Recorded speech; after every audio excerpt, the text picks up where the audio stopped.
O sonho é puramente tudo que a gente queria viver, mas não vive. O sonho é a realização de um desejo insatisfeito. Mas e quando a gente sonha com uma coisa nada a ver, que tem um esquilo conversando comigo? É para você não entender.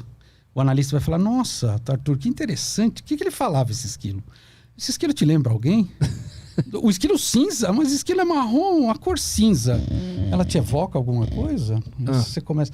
Não, mas cinza, eu me lembrei de uma coisa. Agora, eu tinha um tio, puxa vida, ele chegava da empresa, lá ele era um uniforme cinza. Ah, esse tio... Vamos falar um pouquinho desse tio. Então, ao invés de você sonhar com o tio, você sonha com o esquilo. O sonho é um vômito do inconsciente. Grosso modo. Né? É isso. E aí vem tudo confuso com referências que tu viu ontem. Sempre distorcido. Para que você mesmo não entenda. Mas por que não é para eu entender? Porque aí dentro da gente tem uma coisa chamada superego. E diz, pô, você não pode desejar isso. Uma vez uma moça falou assim, ô Leandro, eu sonhei que eu tava na praia, pelada, correndo, tinha um monte de homem pelado correndo atrás de mim. Eu falei, Ela falou, putz, Leandro, quanto mais eu corria, mais eles se aproximavam. Eu falei, chegou uma hora que eles me pegaram, né? E eu falei, e aí? Aí eu acordei. Mas por que o sonho acontece, só que não é pra gente saber o que ele quer, se é uma coisa que a gente quer? É uma confusão do cacete. Não é autorizado você querer tudo. Você não pode querer tudo. Por quê? Porque o social vem disso. É feio, não pode, hein? Para com isso, deixa de ser seja um bom menino, não pode falar isso, hein? Mas o social não é composto por diversas psiques iguais a essa? Exatamente. E de onde vem essa hipocrisia? Então, esses são os ideais da sociedade. É onde o nosso superego se nutre. Vamos voltar um pouquinho na pulsão de vida e pulsão de morte. Então, o Freud escolhe. Pô, então dentro da gente tem uma coisa que leva à vida e que leva à morte. Então, o suicídio, em última instância, é um cara que a pulsão de morte venceu. Ele falou, chega, já tomei a decisão, vai ser hoje, a pulsão de morte venceu. Eu estou pegando um exemplo extremo. Agora, imagina alguém absolutamente criativo, realizador, e eu não estou falando de coisas que levam a dinheiro, não estou sentindo de realizar, de fazer coisas. Uma pessoa que a pulsão de vida está ali muito intensa. Ok, aí o Freud falou, bom, então é assim. Então, deixa eu entender, o ser humano ele se move pelo princípio do prazer, mas tem o princípio da realidade, que é isso que você acabou de falar, né? Vem a realidade, a moral, os bons costumes, fala uma coisa, a religião fala outra. Arthur, você não pode fazer isso, você não pode pensar isso. Quando alguém fala você não pode pensar, isso não significa que você vai parar de pensar, você só não vai mais admitir. Ah, tem razão, não pode mais, tá? Mas dentro de você aquilo fica pulsando. Beleza, aí o que o Freud pensou? Falou, as pessoas se movem pelo princípio do prazer. Aí ele se deu conta, ele atendia caras que vinham da guerra, né? A guerra ainda não tinha acabado. Às vezes os caras voltavam, feridos e tal. Vamos cuidar dos caras, chama os médicos, chama os psi, né? E o Freud falava que o cara não parava de falar de coisas horríveis. Meu amigo perdeu uma perna com uma bomba, outro levou um tiro no olho. O Freud falou, não, mas o cara vai falar uma vez, depois ele vai querer se esquecer disso. Não, o cara não parava de falar disso. Aí Freud se dá conta que isso é furado. Não existe somente o princípio do prazer e o princípio da realidade. E aí o Freud inventa um texto maravilhoso que diz, existe algo além do princípio do prazer. E Freud se dá conta de que o sujeito extrai um prazer meio, vamos dizer assim, questionável das coisas ruins. E aí Freud vai estudar o masoquismo. Quando ele estuda o masoquismo, ele fala, não, minha teoria está furada. Isso que era bonito do Freud. Não, está furada. Não é só o princípio do prazer. Ele fala, existe uma compulsão à repetição. Vou te dar um exemplo. Eu tive um parente, ele abriu 5 negócios depois de aposentado. Ele foi roubado por 5 sócios, até que no final não tinha mais nada, né? Só ficou com o nome sujo, cheio de dívida e tal. E ele falava, você não pode confiar em sócio. Eu, na época, ainda não estudava psicologia, psicanálise, mas mesmo como leigo, eu falava, meu cara foi roubado 5 vezes por sócio, tem algo estranho aí. Depois de todos esses anos de estudo, de prática, eu falei, tem algo do cara nessa repetição. Então, isso que o Freud percebe. Poxa, então o ser humano repete coisas na vida dele, coisas até contra ele. Então o Freud falou, peraí, então tem uma coisa estranha. E o cara não se dá conta disso. Aí ele inventa a questão do inconsciente, né? ele acha que nós temos 3 grandes instâncias psíquicas. O ego, que é a mais comum, né? Eu sou o Arthur Petri, olha aqui, você fez meu nome aqui, Leandro. Isso é seu ego. É claro, a gente precisa do ego para sobreviver. O cara na porta pergunta, quem é você? Eu sou o Leandro. Eu tenho que saber que sou eu. De fato eu não sou nada, mas aqui eu sou o Leandro. Eu falei pra moça, você quer uma água, Leandro? Eu falei, sem água eu não sou nada. Eu falei, com água eu também não sou muita coisa. Eu sou o Leandro. Perfeito? Mas é só o ego da gente. É essa sacada do Freud. Ele falou, não, tem algo além. Aí ele acha que dentro da gente tem uma coisa chamada isso. Que nós traduzimos para id, mas é bobeira. Em alemão mesmo é isso. Então olha como a gente usa essa palavra. Ô Petri, você já pensou nisso? Aí você fala, poxa, Leandro, nunca pensei nisso. Isso é incrível, Leandro. Isso me deixou boca aberta. Isso. Tem uma dimensão, o Freud falava que é a sede dos afetos, né? Onde a gente não tem acesso ao nosso inconsciente, que é lá do nenezinho. Lembra que você falou, mas de onde vem a inveja? Lá de trás, o nenezinho é puro id. Aí o nenezinho vai crescendo, id, ego, ele vai ter um ego, eu sou Paulinho, minha mãe, meu pai. Aí as pessoas, Paulinho não pode fazer isso, Paulinho não pode fazer aquilo, Paulinho não, isso é feio, Paulinho espera. Aí o Paulinho começa a notar que tem regras, que tem ordens, que tem normas, que dizem, Paulinho, você não pode, cara, ter tudo que você quer na hora que você quer.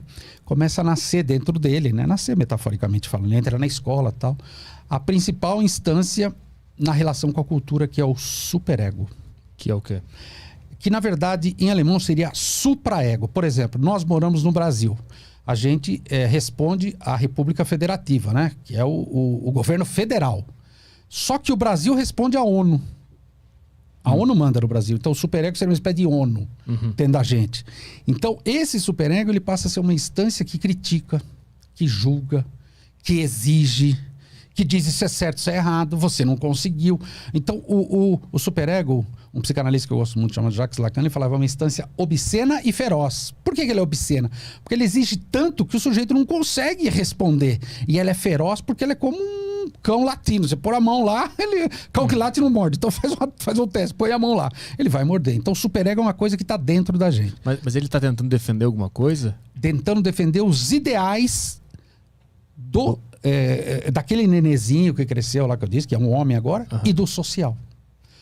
Ideais nossos: casamento, escolarização, dinheiro, beleza, poder, inteligência, título. Você viu como você ficou procurando meus títulos?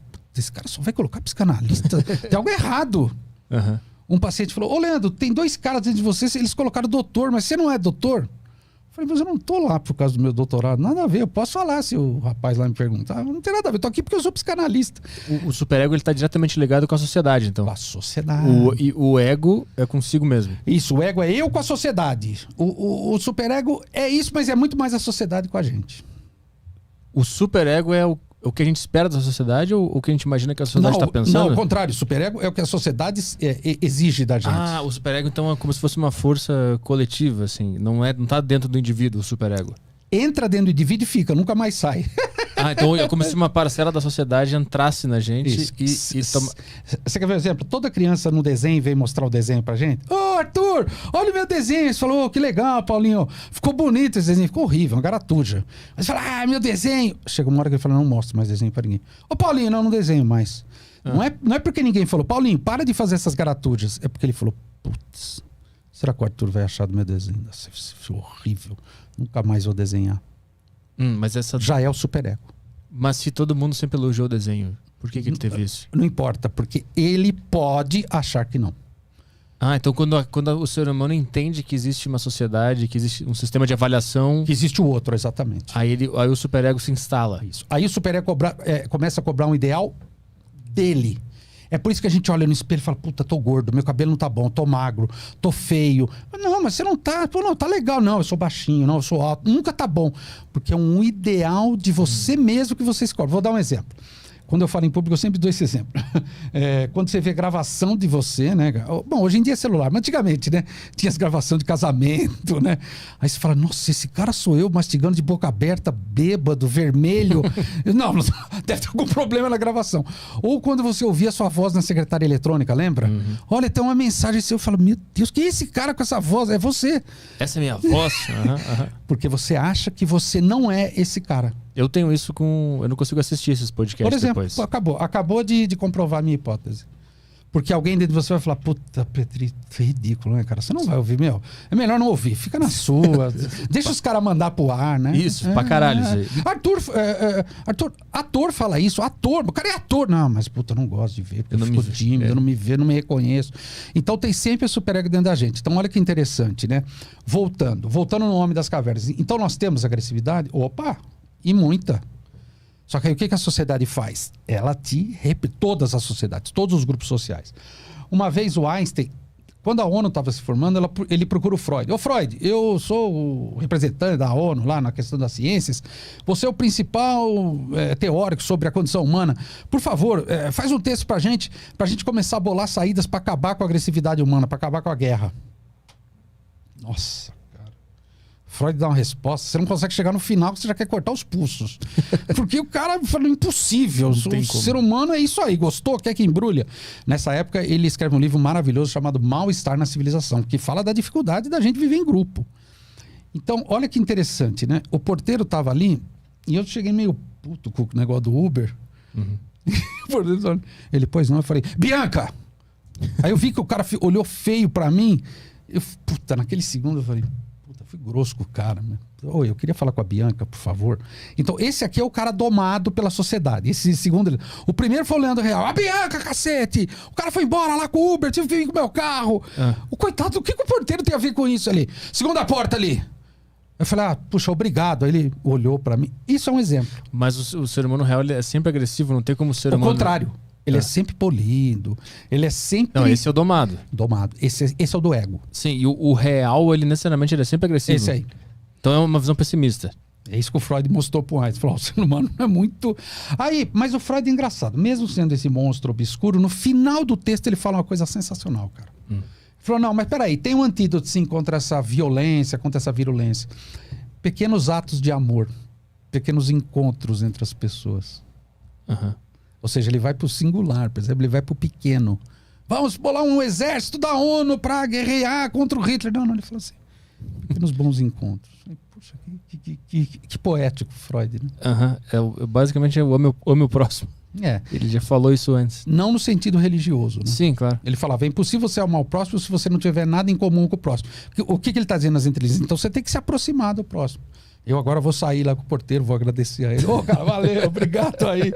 Eu fui grosso com o cara. O cara não tem obrigação de suportar a minha grossura. Que obrigação? Ele tá fazendo o papel dele, pô. Mas, então o ser humano, se deixar ele solto, ele sempre tende ao estresse. Como o menininho. Menininho na jardim de infância. Ele quer morder a orelha do coleguinha. O que você fala? Não pode mastigar a orelha do coleguinha. O coleguinha precisa da orelha, mas ele quer. Então a gente tem que agradecer ao número de homicídios que a gente tem hoje. Que é relativamente baixo perto do que deveria ser. Exatamente. Aliás, é o que todo sociólogo fala, que estranho, né? Morre tão pouca gente.